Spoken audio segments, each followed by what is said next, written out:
has been such a pleasure getting to know you both over the years, especially last year when I had the opportunity to present in Cincinnati at the RTS conference. It was such a wonderful experience, and I'm so grateful to be back for a virtual speaker series. So thank you. I am going to share my screen. Oh no, it's asking if I've switched languages. No. Amazing. All right. I'm going to open this up and I'm going to go into present mode.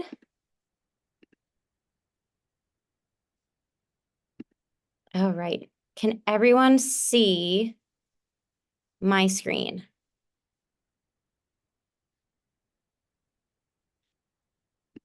And Rachel, I see your screen, but there we go.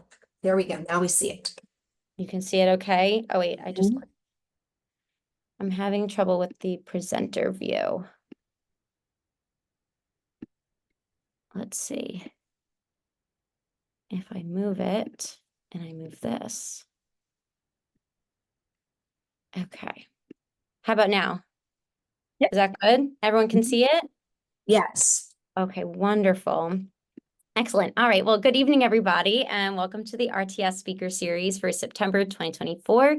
I'm going to be presenting on supporting communication with authentic choices and use of modeling with augmentative and alternative devices.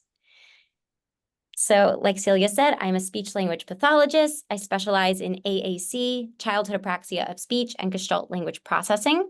I have worked in a private special education setting, and I'm currently in private practice. I have some wonderful colleagues who are here tonight who are not only supporting me and my family, but they are also here to learn and grow. And I think that's so wonderful to have such amazing colleagues who are committed to learning.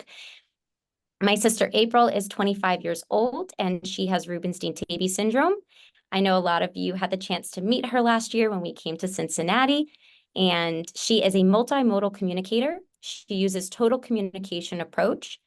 She loves to go bowling, watch football on the weekends, and watch videos on YouTube. Her favorite television shows are Dragon Tales, The Wiggles, Peppa Pig, and Barney.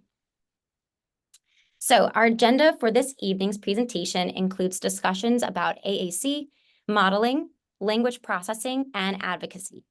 If you have questions or comments, please feel free to write them in the chat, and I'm looking forward to answering everybody's questions also at the end of the presentation. So I'm going to start with augmentative and alternative communication, also known as AAC.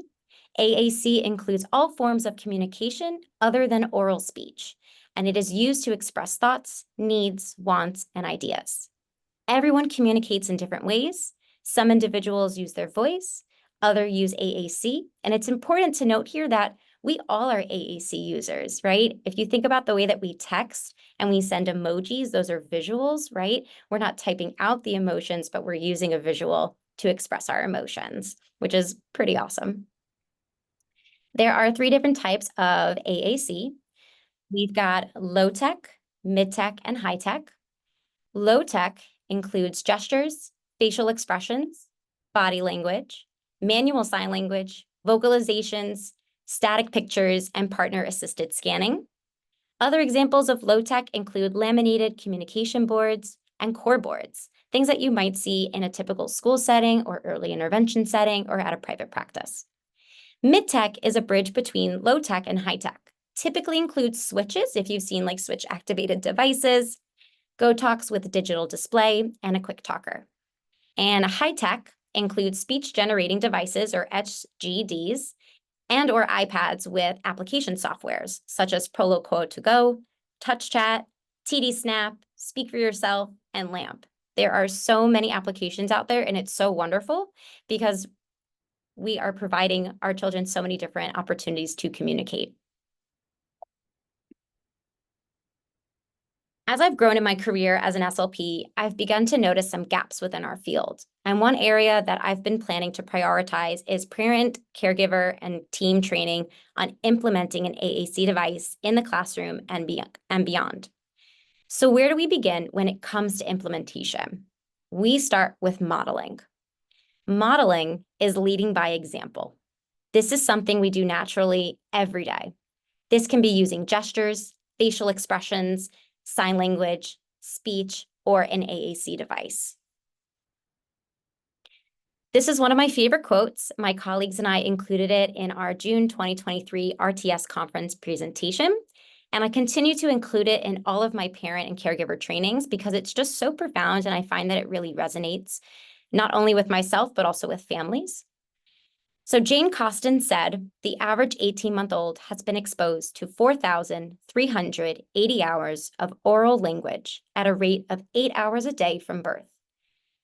A child who has a communication system and receives speech and language therapy 2 times a week for 20 to 30 minutes will reach the same amount of language exposure in their AAC language in 84 years.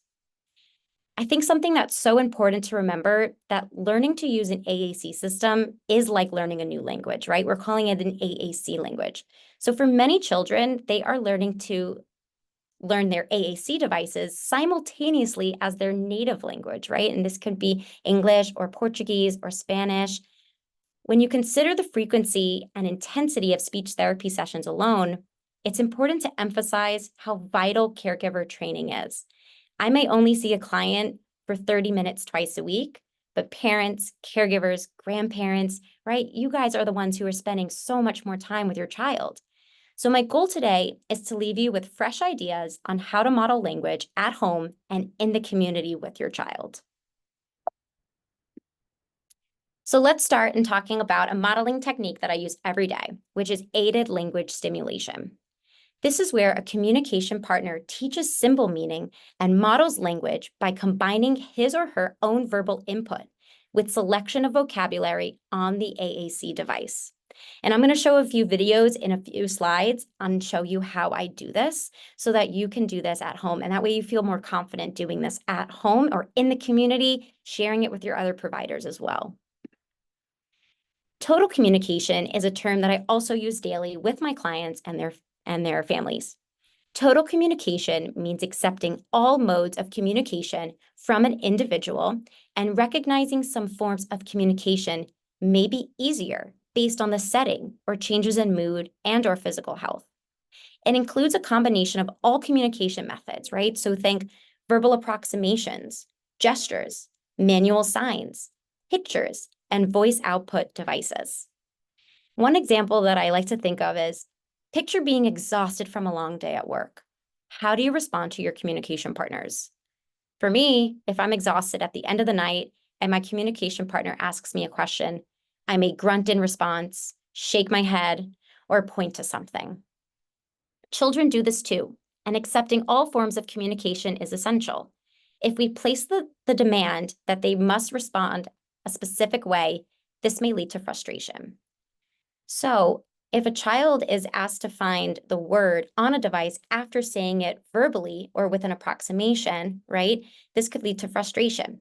We want to avoid asking them to do that, right? We want to avoid, if they say it verbally, to say, find it on your device, or vice versa. If they find it on their device and they're communicating with their device, we don't want to tell them, okay, now say it with your words.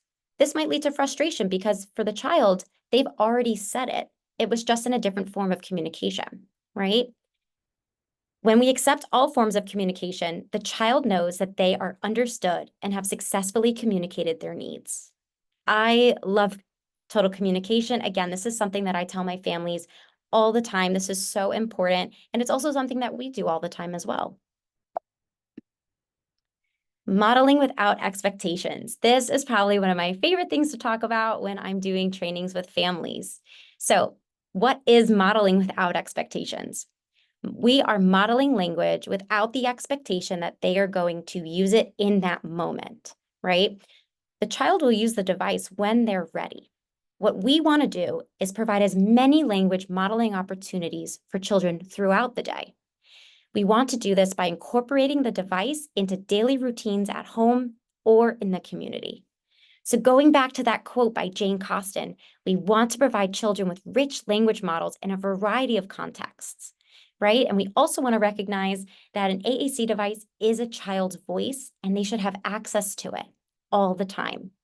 It's important to talk to your child's speech language pathologist about also having a low-tech backup for when the high-tech system may lose battery, or if you're going somewhere where it's going to be near water, right?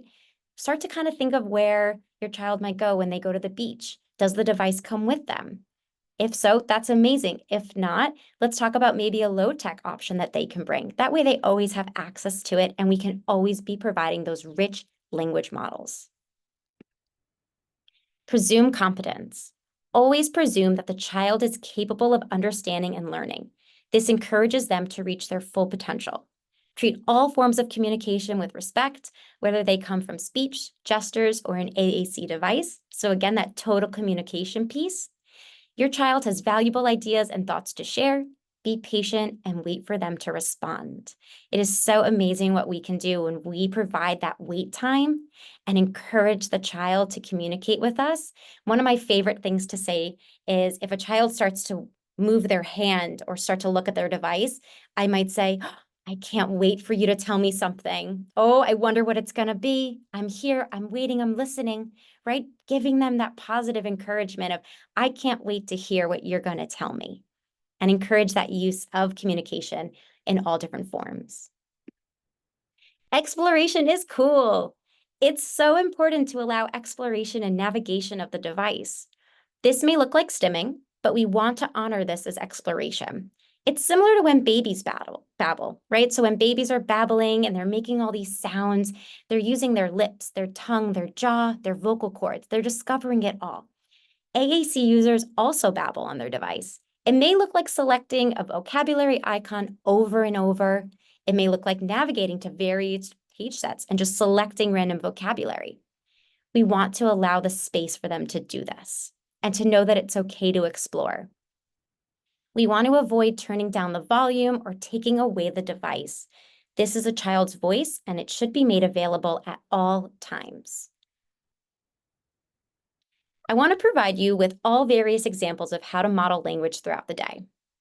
So something that I really want to talk about here is core words. Core words are very important for learning language, as they make up about 80% of what we say on a daily basis. The other 20% of those words are fringe words, words that are less frequent and used in more specific contexts, right? So core words are really high frequency words. We use them all the time. Fringe words are more specific. We're not using them as often. Some schools may follow Project Core, and some schools may also implement core word of the day or of the week, right? Teachers, therapists, they teach and model and implement core words in activities throughout the school week. But I also want to help families and think about beyond the classroom, right? The school day is only 6 hours. What about all the other hours of the day and the weekends, right?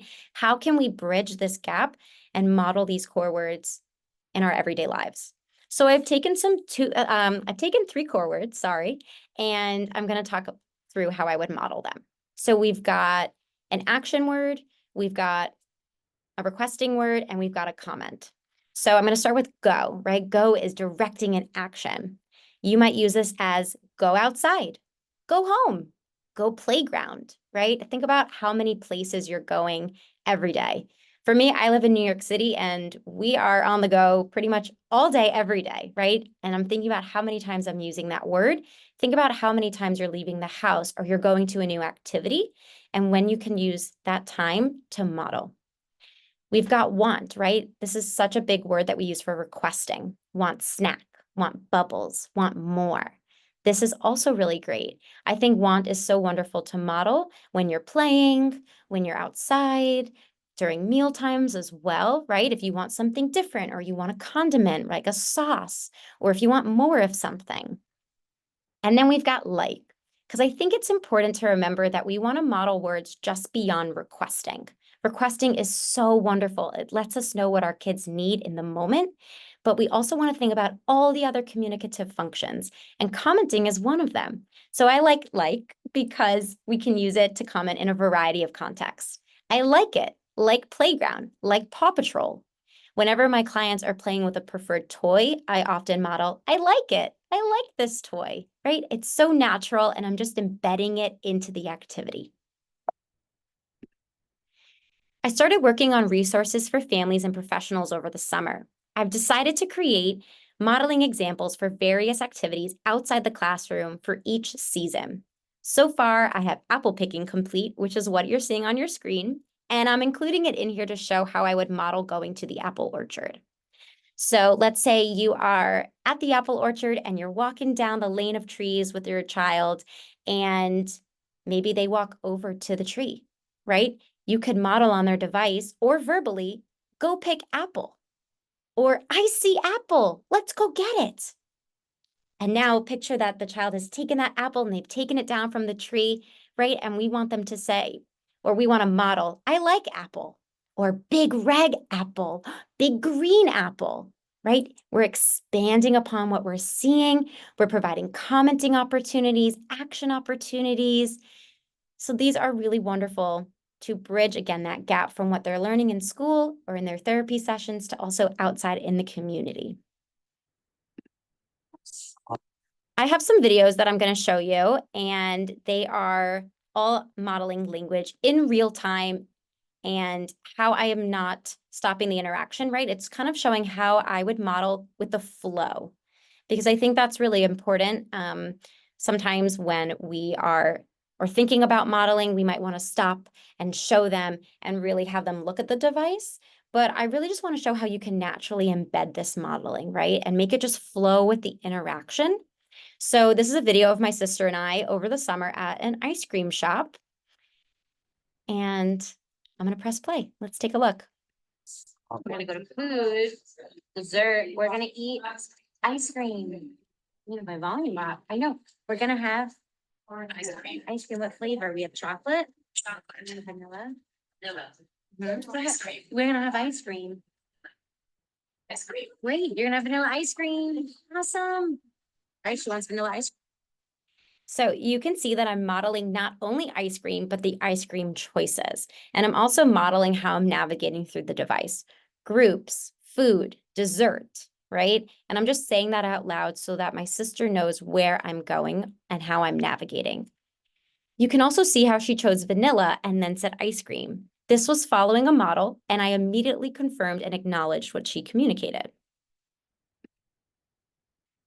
Here's a video of how I would potentially model at bedtime. I think bedtime is a really great routine to start to naturally model because it's something that's done every single night. It's something you can embed. And I'm just here to just give you guys some tips and tricks of how to do it really naturally. Okay, it's bedtime. Let's brush my teeth. Let's brush my teeth.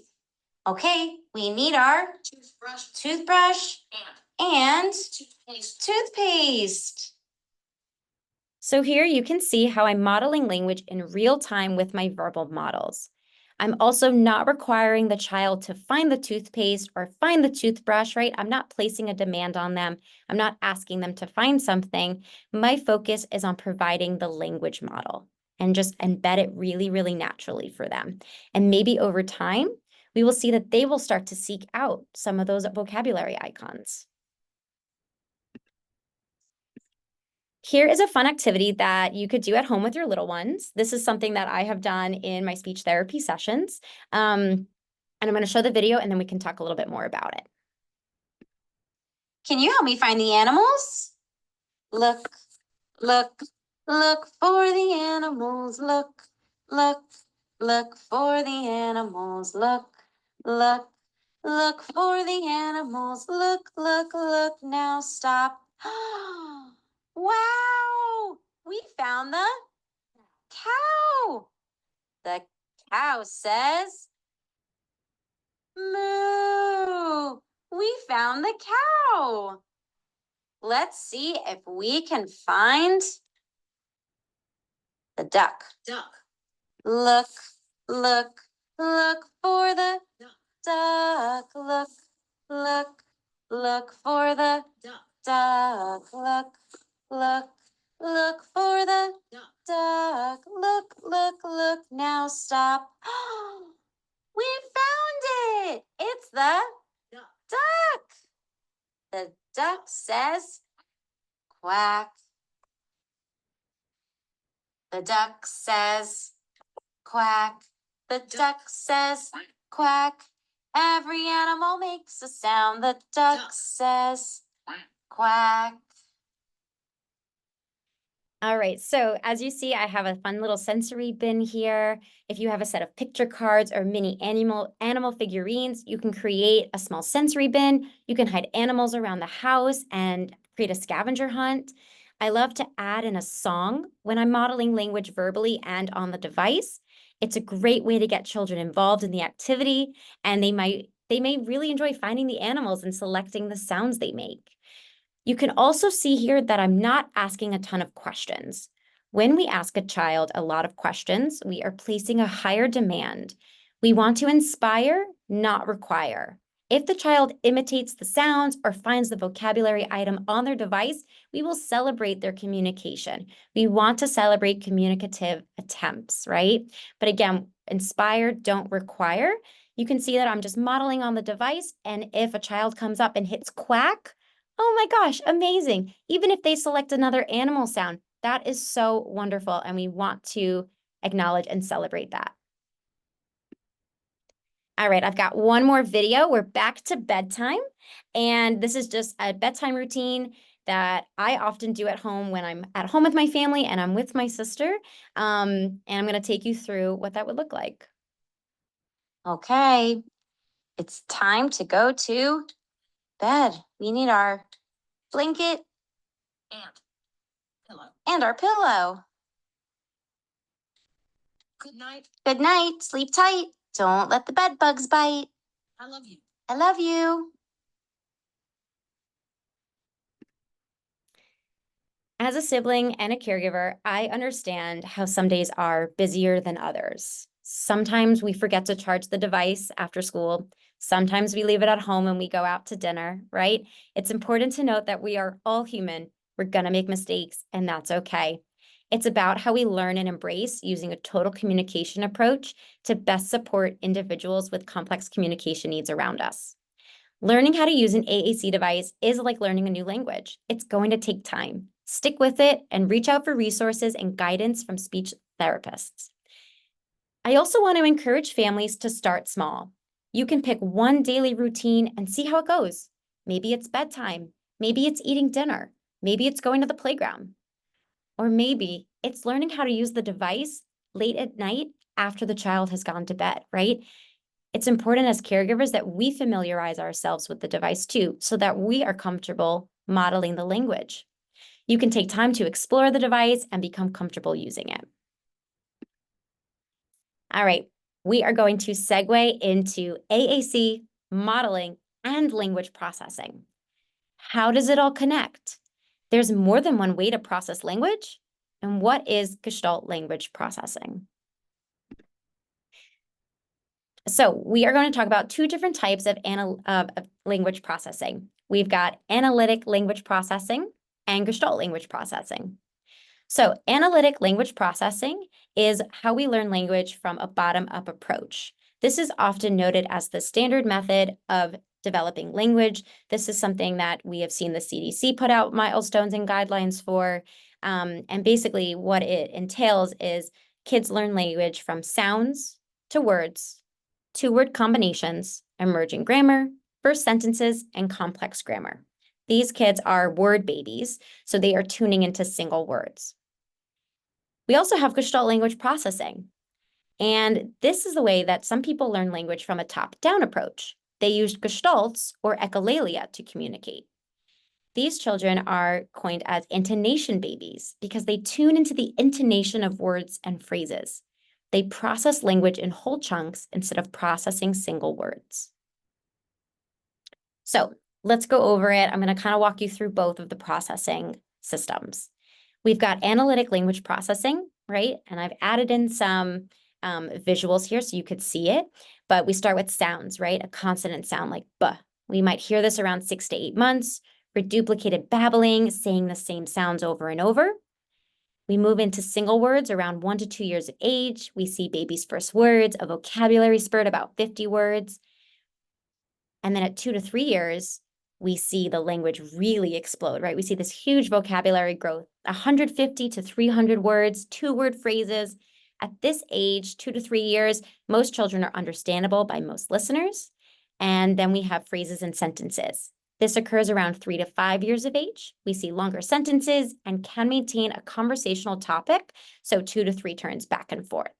So we've got b to ball, red ball to it's a red ball, right? And we kind of see that progression. I want to talk also about Gestalt language processing and natural language acquisition and how it's different from analytic language processing. But what I really want to emphasize here also is that Gestalt language processing is not a diagnosis. It is not a disorder. It is a normal way of acquiring and processing language. A lot of research has been conducted, has been focused on autistic individuals, but an individual does not have to be autistic to learn language through Gestalts. And I just want to make that really clear. That we have kids who are Gestalt language processors, but again, that is not a diagnosis. It's just the way that they process language, and we tailor our treatment, our therapy treatment, and our approach to best fit the needs of those children, the same way we would do for analytic language processors. So Gestalt language processing, it's a top-down approach. Again, children are acquiring language through chunks. And according to Marge Blanc, natural language acquisition is the detailed description of the natural Gestalt language development process. There are 6 stages. So I'm going to walk us through the stages. I'm not going to go into like therapy approaches and treatment, but I will be giving a lot of resources for families to locate that if you are interested. So let's start with stage 1. Stage 1 are Gestalts. Here we see delayed and immediate echolalia. So immediate echolalia may occur when children are processing language and what is being spoken to them, right? So if I say, I need the potty, and the child says, I need the potty, we say that that's immediate echolalia, right? And from what I'm understanding, that child is processing the language and what is being spoken to them in real time. Delayed echolalia is when Gestalts are used hours, days, or weeks after acquiring it. In the past, we have been taught to ignore echolalia. I'm here to tell you that echolalia communicates. We need to acknowledge Gestalts. This is the key to connection with our children. So again, stage 1, we've got these Gestalts, delayed echolalia. Kids are picking up these rich intonation strings of language, right? And again, they're processing language through whole units of language or chunks. So I've got the example, 5 little monkeys. Right? If a child comes up to me and says, 5 little monkeys, to me, that's not in context, but for them, that is in context, right? They are communicating something by saying that Gestalt. It's also important to note that these Gestalts are rich in intonation. They may be associated with an emotional event for a child. Delayed echolalia, again, may be spoken in context for that child, and we have to be mindful to not take every Gestalt literally and do the detective work to figure out the meaning behind it. Another characteristic of Gestalt language processing is stuck single words. Children are often great at labeling pictures and nouns. If you give them picture cards, they can label all of them, but they have a difficult time expanding upon their language, right? If they can label every animal on the farm, but they can't say big sheep, little cow, mommy cow, daddy cow, they're only saying cow. Cow is processed as a Gestalt. Even though it's one single word, right? It's being processed as the whole chunk. The child does not know how to combine it with other language yet, and we're going to get there. Then we've got stage 2, mitigated Gestalts, right? So we're providing language models using natural language acquisition. We're modeling new Gestalts in natural context, right? We're giving them new Gestalts in the hopes that they pick them up and use them. And here we start to see Gestalts to be mitigated and broken into more spontaneous language. So I have the example, let's watch 5 little monkeys. Let's watch is a Gestalt that maybe I have been modeling to the child over and over in different contexts. Let's watch 5 little monkeys. Let's watch the show. Let's watch Paw Patrol, right? And the hopes that they will start to pick that up. We move into stage 3, which are single words. This is where our stuck single words are becoming free, and it's time for vocabulary development. We're going to see referential pointing and eye gaze to refer to nouns and locations. So let's watch 5 little monkeys has now become watch. And you might point your finger too, right? Watch, and point towards the television or the iPad. Stage 4 is beginning grammar. Children are beginning to form phrases and sentences using that beginning grammar, right? We're seeing more spontaneous language here. And bad grammar is going to be present, but that's okay. We don't need to correct grammar here, right? We just want our students and our children to get used to combining, right? They're combining and mixing, matching all of their gestalts and their free single words to create spontaneous language. So we've got 5 Little Monkeys has now turned into let's watch 5 Little Monkeys. To stage 3, watch, and stage 4, I watch 5 Little Monkeys. I've lumped the final 2 stages, stage 5 and 6, because they are focused on advanced grammar. And this is when a speech therapist is really going to go in there and start to work on grammar, such as like subject-verb agreement or adjectives, conjunctions, right? All those things that we might work on with analytic language processors, we can now do at these stages. We can also start to work on WH questions, right? Answering questions, maybe reading comprehension. And we see how 5 Little Monkeys has evolved to, can we watch 5 Little Monkeys, right? We see the spontaneous language. We see how we were able to take a whole gestalt and break it down till it was free to then build it back up using spontaneous language. Something to note here is that I'm not including age ranges like I was for analytic language processors. Gestalt language processors may move through the stages quickly and with little to no support, or they may spend longer time in a stage and may benefit from more support from the team.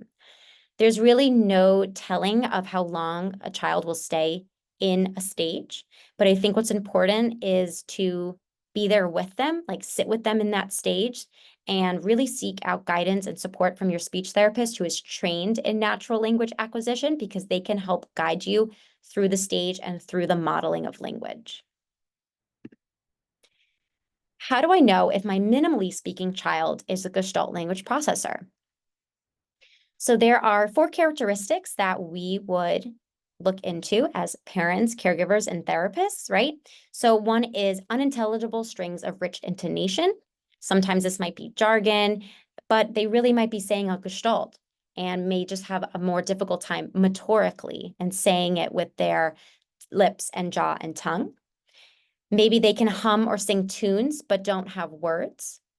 They may be stuck in progress following an analytic approach, right? Maybe they've been receiving like that traditional speech therapy for years and they're a little stagnant, right? Maybe they haven't gotten to expanding utterances. Maybe it's time to look and see if maybe they're a Gestalt language processor, right? Maybe they're just processing language differently. And last, maybe the child is studying or replaying media to communicate. It's pretty amazing what kids can do. And when they have access to these videos, they might be using those to communicate something, right? And again, it's in context for them. And we have to do the detective work to figure out what that means. So although I won't be going into how to provide speech therapy services for a child who is a Gestalt language processor, I do want to touch upon some of the next steps for families and team members. So step number 1 is to find a natural language acquisition trained speech therapist to work with you and your child if you believe that they may be a Gestalt language processor. And I'm going to provide a link at the end. It is with Meaningful Speech. That is the course that I completed all of my training with, Alexandria Zakos, and she has an entire registry for families to locate NLA-trained speech therapists across the world, not just in the United States, but in a ton of other countries. So it's very much well worth looking into. Step 2, collaborate with speech therapists, occupational therapists, teachers on finding the source of gestalts and the meaning for a child. For me and my families, this looks like having a Google Doc, and we write down gestalts, and family members can write in the gestalts that they're hearing at home and what we're hearing at school or in therapy, and then coming together to figure out, oh, maybe this was from that super simple song, or maybe this is from Peppa Pig, right? And then you can do the detective work to figure out, okay, they're using this gestalt in this context. What do we think that could actually mean for them? You know, what is that emotion that is tied to that for them? Step 3, modeling gestalts based on what stage your child is in.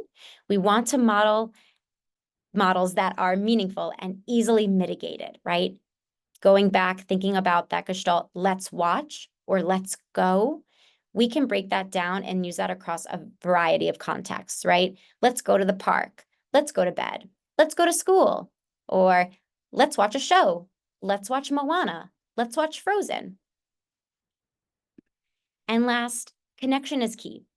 Gestalt and echolalia should not be ignored. Echolalia is communication.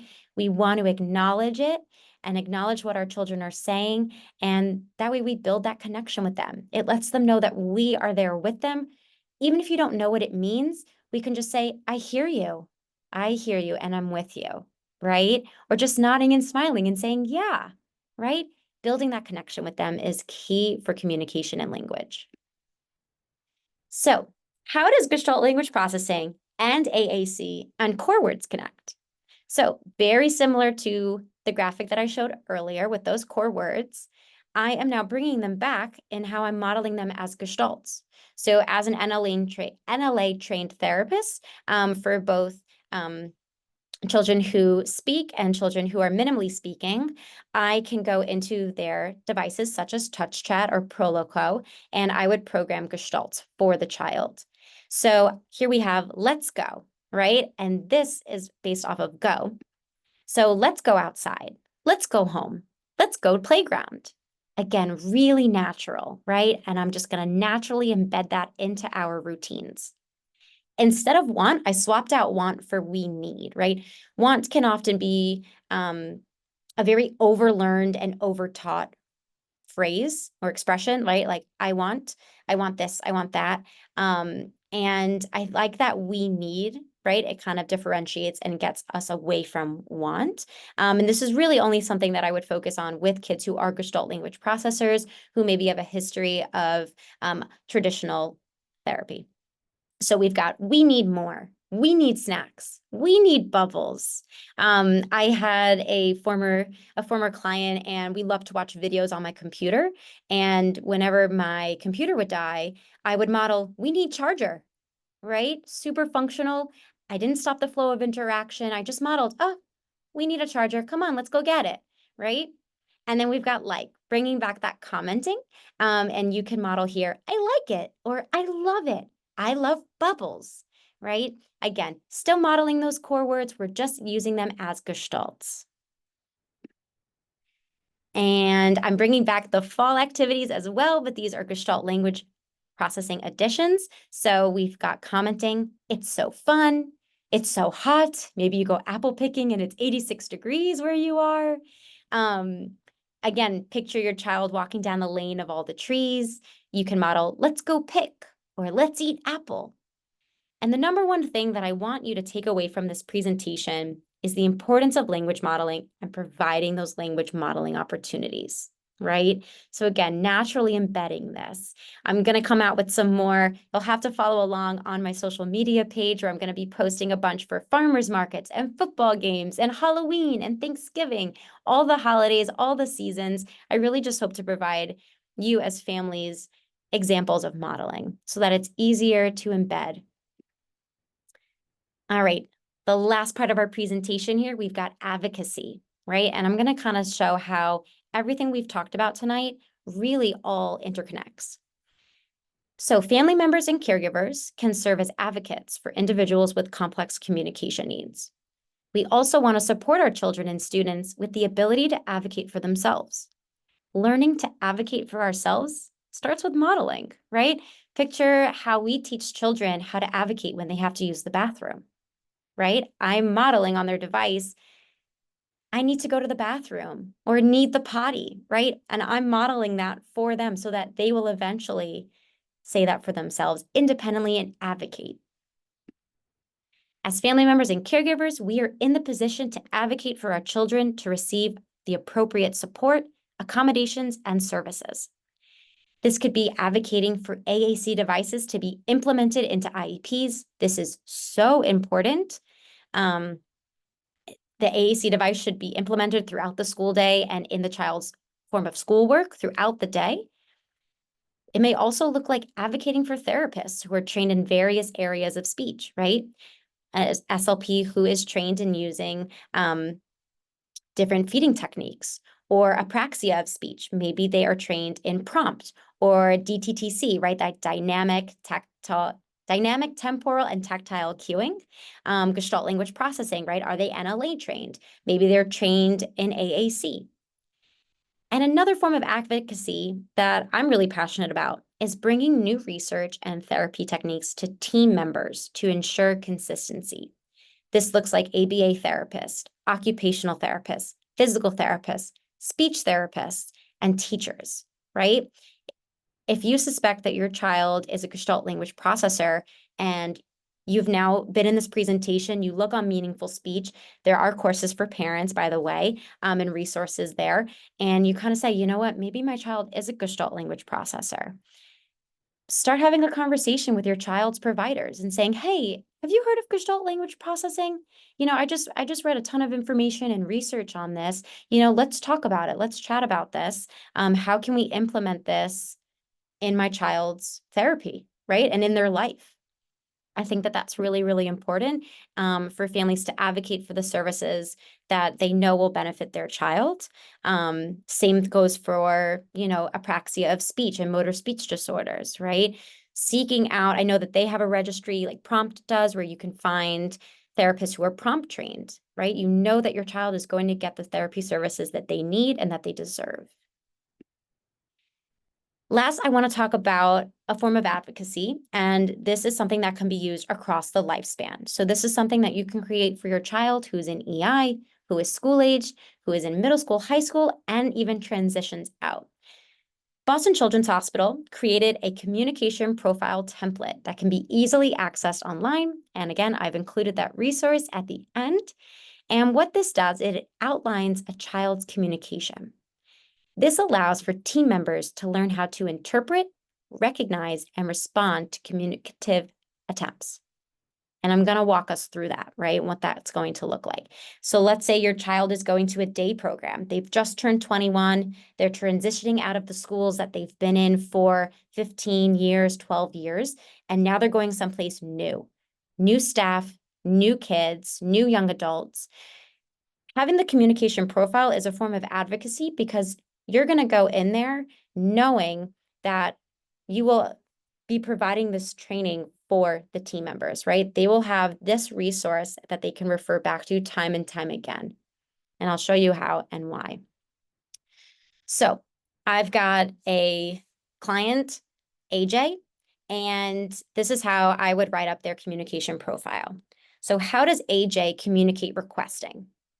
AJ points to objects or people. AJ brings communication partners over to desired objects. They access their AAC device to request preferred YouTube videos and movies. They sign more during mealtime. They wave and say hi when requesting social interaction, right? So just thinking about requesting alone, if a new team member sees that a child is pointing to an object, they can refer back to this profile and say, oh, they're requesting something, right? It's just kind of having their eyes and ears out to look for it and interpret these communicative attempts. And that way that the child is not being ignored, their communication is not being ignored, right? We've got negation. AJ shakes her head no, she vocalizes when shaking her head no, or she accesses her device to say stop. When AJ communicates, comments, she points to objects and locates vocabulary on her AAC device. She points to herself when singing happy birthday. She shakes her head no when she selects something on her device by accident. And she indicates how she's feeling on her AAC device under the feelings page. Expression of basic needs. This one obviously is super important. And I'm going to show you how we also accept that total communication approach here, right? So AJ will express her basic needs through home signs and gestures. So if she has to use the bathroom, she will grab her diaper to indicate that she has to go. And then she has a ton of home signs. And I'm picturing that for a family, you might want to include pictures on your profile of what those home signs are. So for example, when AJ is really tired, she grabs her head and goes like this, right? To kind of indicate her head going on a pillow. When she wants her headphones in the car, she will drag her hands all the way down the side of her face to indicate headphones. When she wants to indicate iPad, she will tap her chin. So again, that's super important because imagine that your child is sitting at a program or at school and they're communicating something that you know the context of, but maybe their new team members don't, right? We're giving them these tools. We're advocating right off the bat. Expression of feelings, right? What does AJ look like when she's happy, when she's bored, when she's excited, when she's sad, or when she's angry, right? What can we look for and how can we interpret that in the moment to better help her in that moment and support her? And last but not least, we've got preferences, right?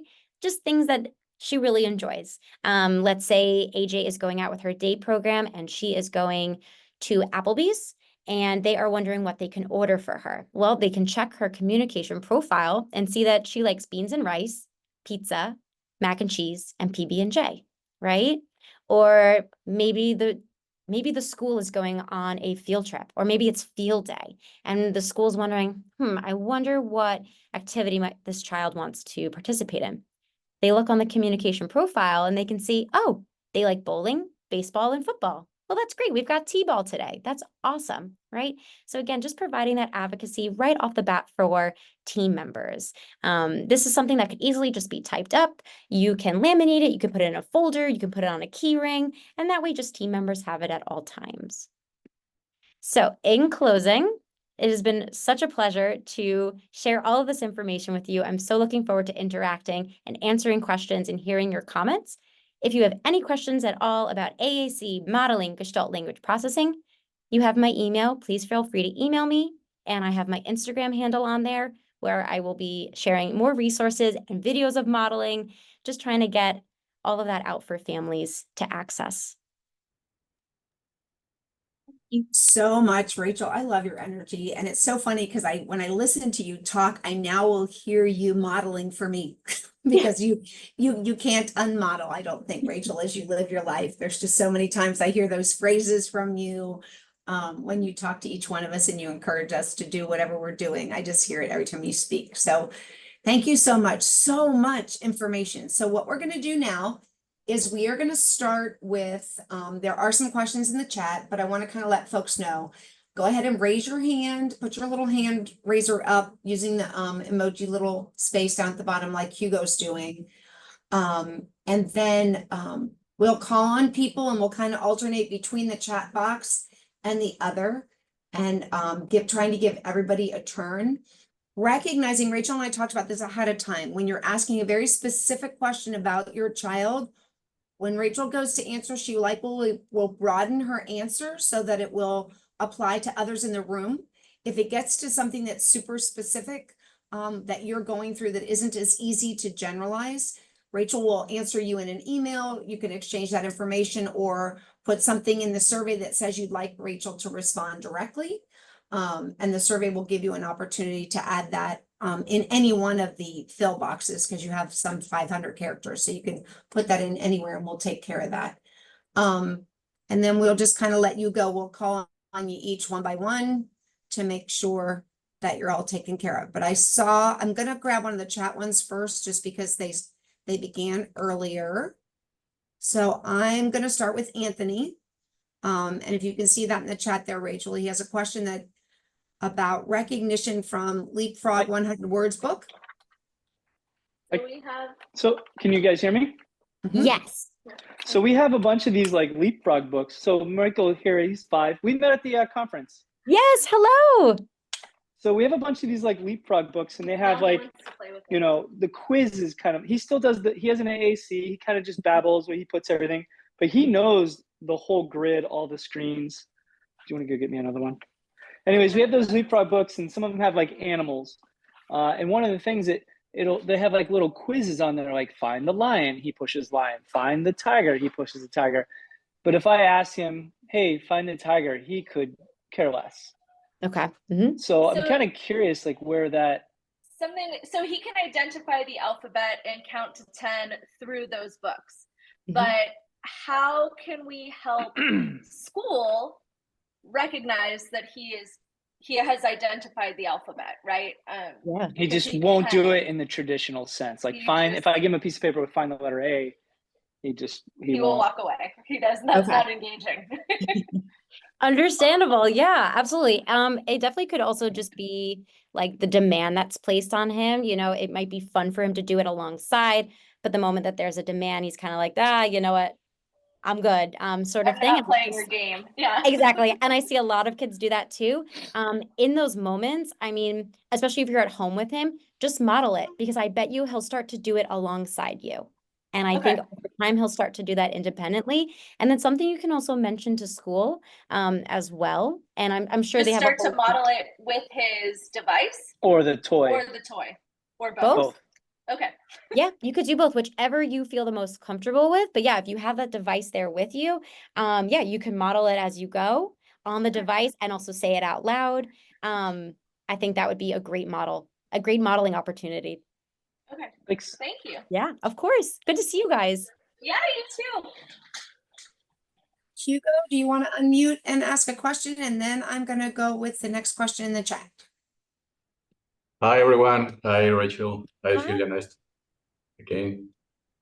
Well, my first question is, it's not very clear for me if my daughter is going to need a gestural communication language. So Okay. that's my first question. My second question is the AAC language is going to limit my spoken language for my daughter? Mhm. And where can we find an AAC app for iPad in Spanish? That's my two questions. Oh, excellent. These are some great questions. Okay, to find an app that has Spanish language, I know for a fact that TouchChat does have a Spanish page set. And I'm sure that there are other programs that also have Spanish as an option. And I know that, I mean, TouchChat has like Japanese, they have Portuguese, they have a ton of different languages that are available. That was the first thing I wanted to answer. And then the second question, can you ask that one more time? Well, the first one is I don't know how to identify if my daughter needs a gestural communication language. Okay, great question. What I would do is look on, I'm going to put it in the chat. Actually, the website is called Meaningful Speech. And go on here and there are going to be a ton of resources for families. And I know that they also come in other languages. I know that they do have Spanish handouts as well. And so you can look on that. And then Meaningful Speech has a registry. So if you type in their website address and do like /registry, you should be able to find a therapist within your area who is trained in natural language acquisition and has experience working with kids who may be Gestalt language processors. Okay, and the last question is about if ACC language is going to limit our process of spoken language for my child. That is probably one of my favorite questions to get asked. There is a ton of research saying that using an AAC device does not hinder verbal speech. In fact, it actually, again, provides that model that a lot of kids who do use AAC devices, some of them do go on to imitate and speak and say some of the words that they are accessing on their device. Obviously, not all, but it will not hinder speech at all, spoken speech. Thank you very much. Of course, my pleasure. We're going to go ahead next with, you're going to have to say your name for me. Athavail? That's Valley. Okay, say it one more time for me so I get it right. Just say EO. EO is fine. EO. Okay, Thanks. sorry, thank you. Go ahead, your question can be next. So So it was in the chat. So I was memorizing a part of Gestalt learning. My Lucia can act out the entire Miss Rachel script. She literally acts it out, and like she's a teacher. And then what do we need? Do we need to be more natural with her so that she, so it's not just like a script to her. Language isn't just a script or a video for her. Yep. That is a great question. Yes, a lot of kids who are Gestalt language processors have a fantastic episodic memory. Yes, I have had students who will recite an entire monologue from a history video. and it could, they could get long. So I understand, right?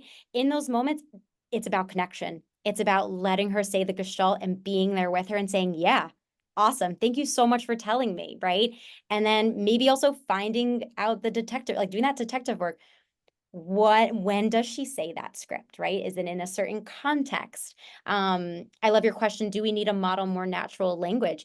Absolutely. And yeah, you can model, let's go watch Miss Rachel. Let's watch together, right? And kind of taking those core words and kind of creating gestalts with them. And I highly encourage you to look for speech therapists who are NLA trained in your area, and you can bring this research to them and kind of do that detective work together.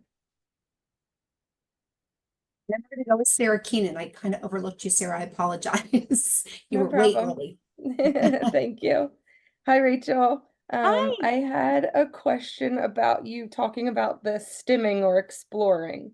We're kind of stuck now with our current speech team where she is taking the device away from him when he's trying to, she keeps calling it stimming. So is there like, he also tends to try to take the device and just keep going through different pages. So is there a certain time frame we should be letting him explore? He does get frustrated, like when we take the device away, like he's trying to do something. Yeah. That's a great question. Breaks my heart that she's trying to take it away. That's his voice, And I think in those moments, you can also advocate and say, you know what? It's okay for him to stim. You can tell her he's exploring, he's learning this language. We want to give him the time to do that. Something that I'll do if I'm in a session with a student and they are stimming on the device or they're exploring and babbling, I will say, yeah, I hear you. And if they're navigating, I have kids who are like, they love the food page, right? And they're clicking breakfast, bacon, toast, donut. And I'm like, yeah, I love breakfast. This is awesome, right? And then I might redirect them back really, really naturally and be like, oh, but we were on the toy page. Let's play with a toy, right? So kind of just really naturally redirecting it, but not in a way where it's going to cause hopefully frustration, right? But also acknowledging that he is communicating by babbling.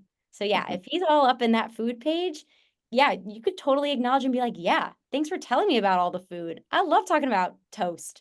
And then redirect back to whatever your activity is. Okay, that's a good, thank you very much. Of course, my pleasure.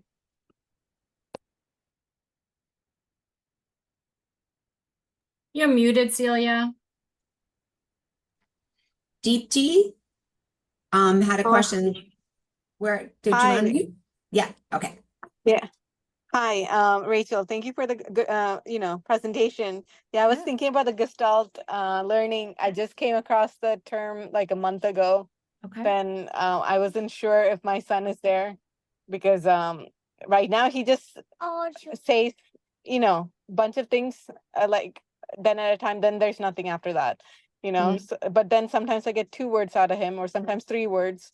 Now we have an AAC device. I just don't know how to augment, help support the AAC device with whatever he's saying, Yeah, absolutely. when he says stuff, like how to add more words with the AAC device.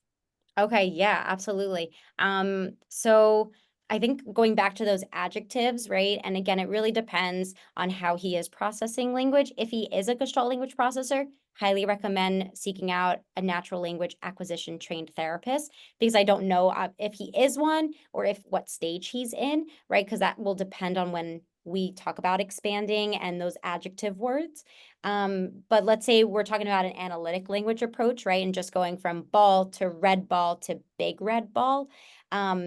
If you're out and about, I would say, go for a walk or play I Spy. You could do this in a backyard, in the house, watching a show, looking at a picture book, and you can have it out right next to you. It doesn't have to be right in front of them. You can have it next to you. You can have it next to your child. And if you're looking at a big picture book and you see a tree, right? You might go into describe and say big, and then go to nature and say tree, right? Wow, look, it's a big tree. And I highly recommend also just kind of exploring the device yourself. So you just get a little bit more comfortable with where icons are. It does take time, and that's coming from someone who's a speech therapist. Even it takes me time to learn a new system when I get new clients and they're suddenly on a system I haven't used. I also take time for myself to learn the system. So I recommend kind of taking a look, see what you can find, and then exploring modeling from there. I did want to point out that Anthony put in the chat about Touch Chat having a 50% off sale. So I don't know how long ago that was, but taking an idea to look out for those things, I think is what he's just, I love when families help each other. That's awesome. Yes, it's in October. AAC Awareness Month. Oh, well, there you go. So we're coming upon it. So that's awesome. Yeah. Okay, great. Sandy couldn't find the raising her hand button, so I'm gonna let her go. And then we'll do Johanna. And I did see that April turned her camera on earlier. But I don't Yes, see her again. I don't want to lose track of her there either. she is. So we can Hi, put her on the April. list if she's ready to say hello. I saw her waving before. Hey, April. Hi, it's like FaceTime.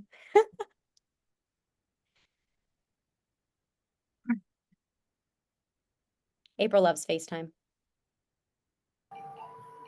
Okay, are you waiting for me? Yes, go ahead. Yeah, go ahead. So this is Tyson, who is not gonna Hi. look. He's got a new toy. Hi. I think we met on the family panel. Yep. We did. It's nice to see you. So our struggle is Tyson is losing language pretty rapidly. We lost almost all the sign. We actually changed his talker from more, so we're down to like 6 choices because that's where we are. Yeah.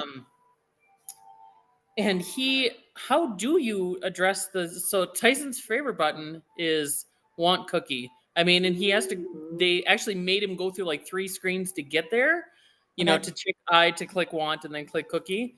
And it's just, it doesn't matter which therapist is asking him. So he has music therapy, he has PT, OT, speech, vision, massage. There's somebody else. There's a lot of therapists. But he does it to everybody. And I get that they're irritated with him. And I wanted to explain to him what you said, that it's more of a stim, that he constantly, he does it. The school, there's a new speech therapist at school, and she's very irritated with him. And I'm like, it's not that she doesn't want to work with him, but she's kind of hinting that she doesn't, because that's all he will do is pick, I want cookie, I want cookie, I want cookie. And he won't respond to any other questions. Any advice to get them to not quit on him?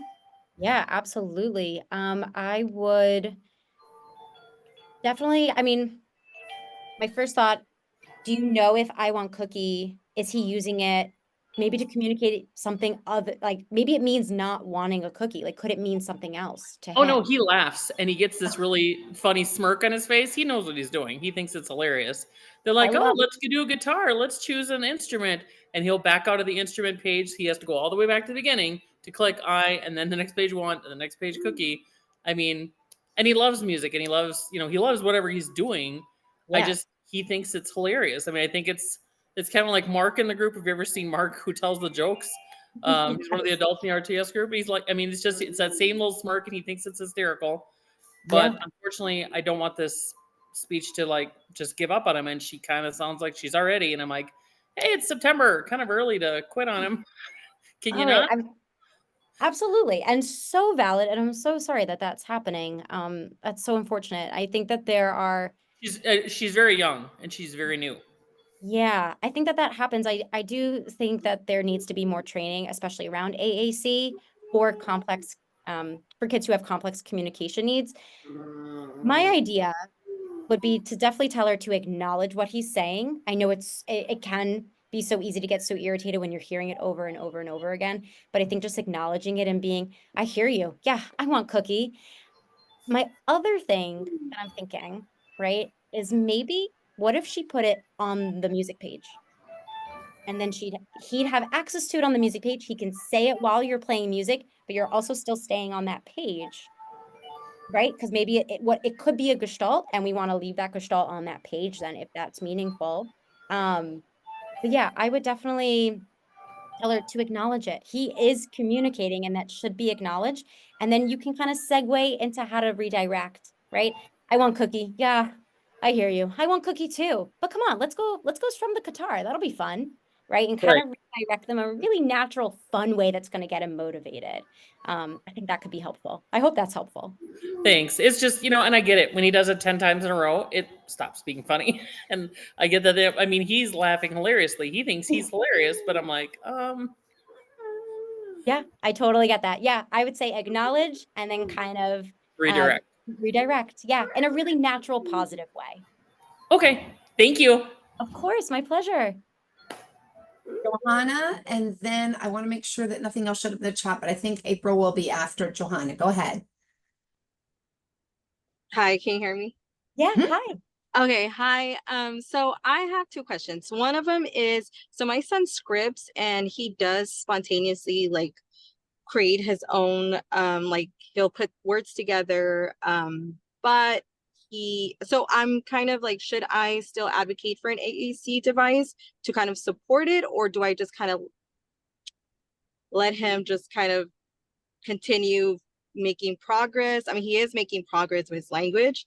But I'm kind of unsure whether I should like advocate for an AAC device to kind of continue supporting him or not. That is a great question. AAC, like I said before, it will not hinder verbal speech. I think AAC is always worth exploring as an option to, again, augment and aid that communication. There is nothing wrong with seeking out a device. If you feel in your gut that you're like, you know what, we should explore this because it could benefit, absolutely go for it. Absolutely. Okay. Yep.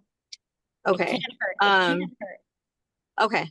So my second question is, there are times, usually when it's out of frustration, he'll start going through this.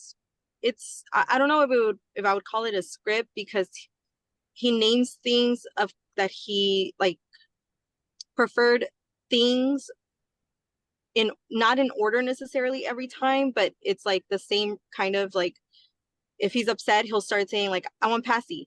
And then I'll give him the passy and he doesn't want it. And he's like, I want this. And then I'll give him that and he doesn't want it. And he's like, I want this. And I'm like, so sometimes I don't know if I should engage, like still model it for him, because I know he's frustrated. So like, oh, okay, I need a break, or but he's already in that like frustration. So I don't know. Sometimes just I stay quiet, because the more I like try, like the more I feel like it just escalates.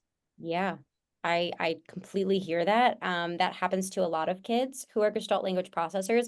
When they become dysregulated or frustrated, let's say they are at stage 4, right? Let's say they are having that beginning grammar, they have spontaneous language.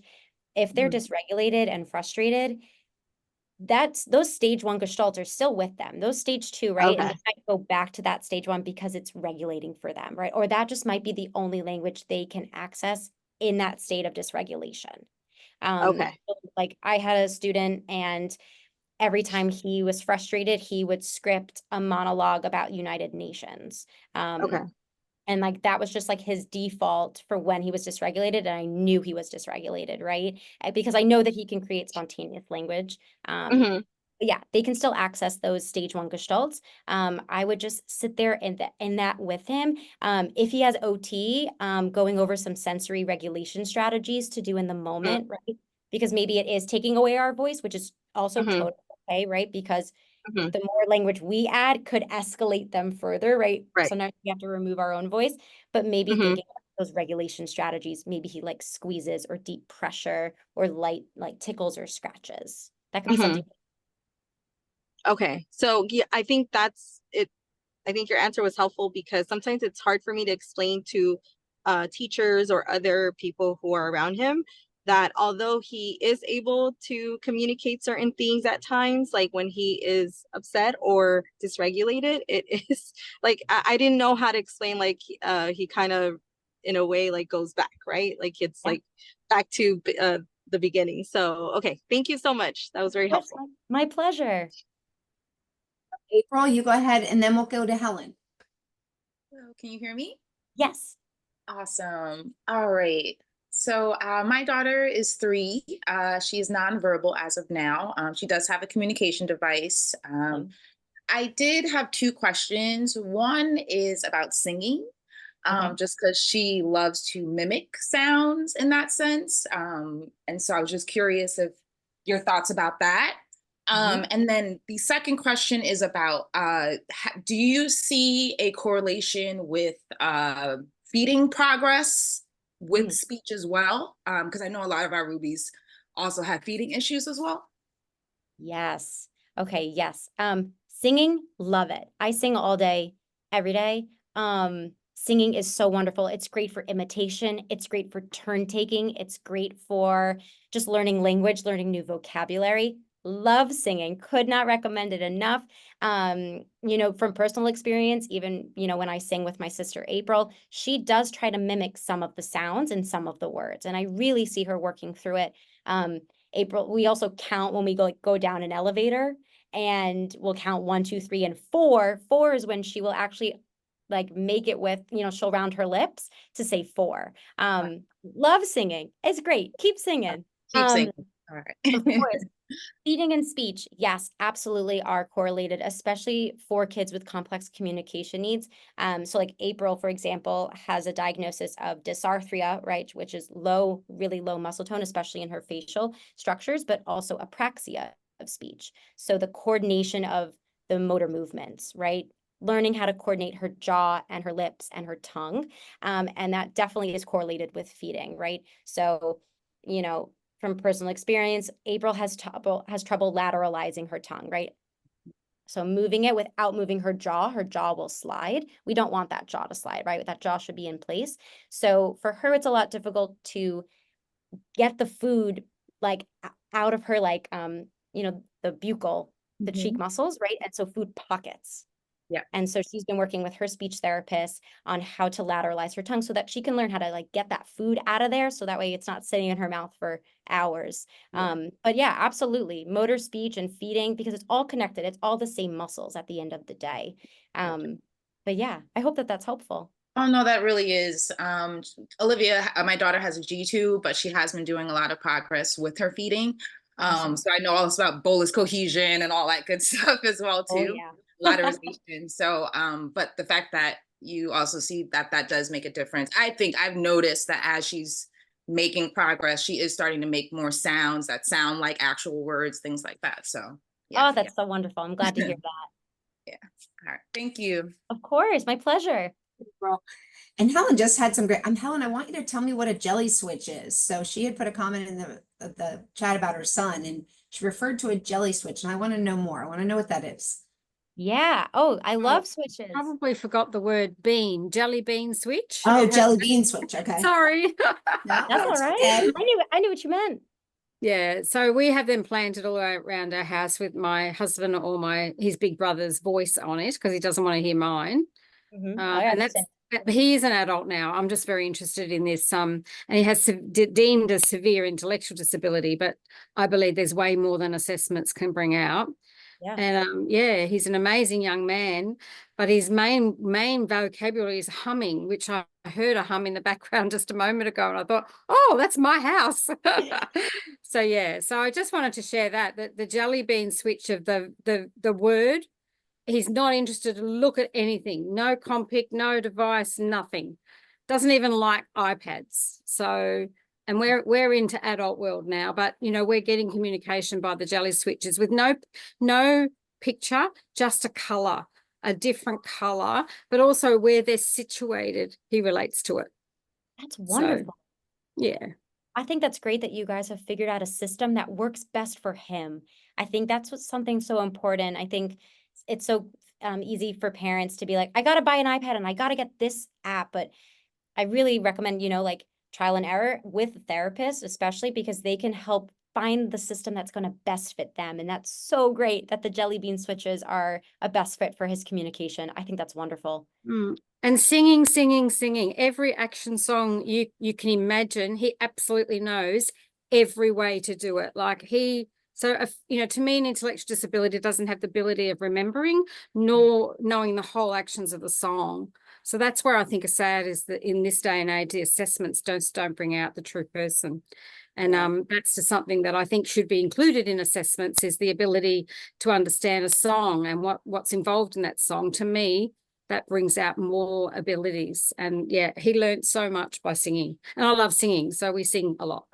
Oh, I love that. Yes, absolutely. The use of dynamic assessments, it has changed my work, especially when I worked at a private special ed school. We talked all the time about how can we do dynamic assessments so that we can best represent our students in these reports.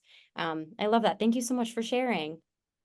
So Rachel, we got a couple more things. Vanessa put in the chat that she wanted to know about the communication profile template, and was that going to be shared in the chat, or was there anything else that you were going to put? I know we talked about putting some things in the chat for families. I can definitely get that right now. It's going to be super quick and easy because I've got it. And pulled. then another family, I'm going to not be able to do your name again, and I need help because I want to get it right. Help me. There was just a comment on the feeding issues and delays in language, and she had an NG at 1 year old, and we had a fight for the G2.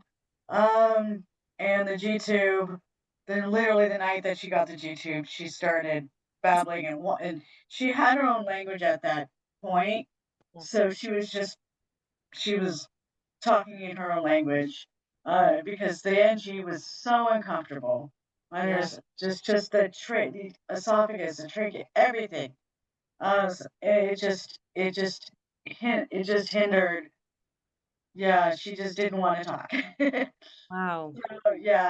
So even just that the NG to the G-tube, really helps. It's a big, big changes can also affect language. We see that with kids, if the family is moving, right? Or the arrival of a new sibling is coming along. There are a ton of life changes that can also affect language and behavior. Man, that's such a bummer that it was so uncomfortable. I'm sorry to hear that.